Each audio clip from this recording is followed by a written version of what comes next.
Вопросы содержания, благоустройства и расширения кладбищ обсуждались сегодня на заседании регионального правительства. В городах и районах Коми на погостах не хватает свободных мест для захоронений. Для того, чтобы оформить новые участки, необходимо изменить статус земель. Но эта процедура может длиться годами, и никто не гарантирует результат. Алексей Корчма узнал о возможных решениях.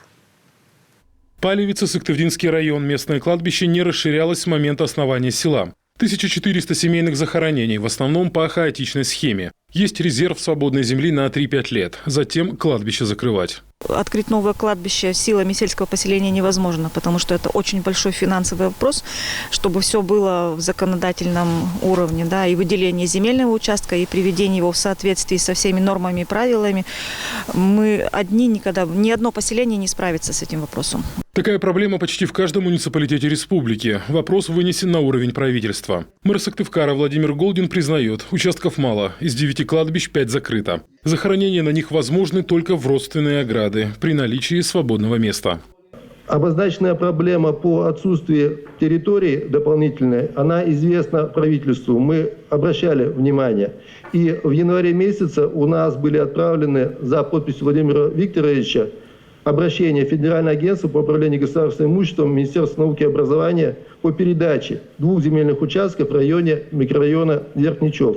У нас ответ получен в данном случае не совсем позволяющий решить данный вопрос. И предлагаем все-таки усилить работу в части обращений в федеральные органы власти для получения дополнительных участков. Исторически многие кладбища обустраивали за границами населенных пунктов, зачастую в лесу. Позже эти земли получили статус земель лесного фонда, на которых захоронения не допускаются законом. Проблема кроется в том, что еще в 80-х годах, когда ставились на кадастровый учет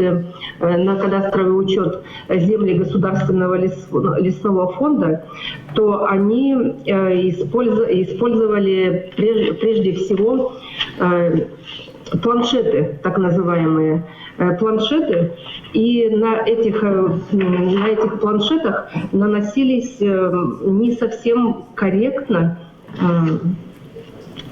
границы между населенными пунктами и землями Гослесфонда. Минприроды Коми окажет поддержку муниципалитетам в вопросах перевода участков из лесного фонда в земли иных категорий. Для этого создают рабочую группу. Еще одна задача – инвентаризация кладбищ в городах и районах республики, корректный учет всех захоронений. В этом поможет специальная информационная система. Вопрос о ее создании сейчас прорабатывают в Центре информационных технологий. Нечто подобное, кстати, уже реализовано в Сыктывкаре. Могилу родственника, ее координаты, дату захоронения, а в некоторых случаях даже фото, можно найти на сайте память.сыктывкар.рф. Алексей Корчма, Олег Жуковский, телеканал Юрган, Сыктывкар.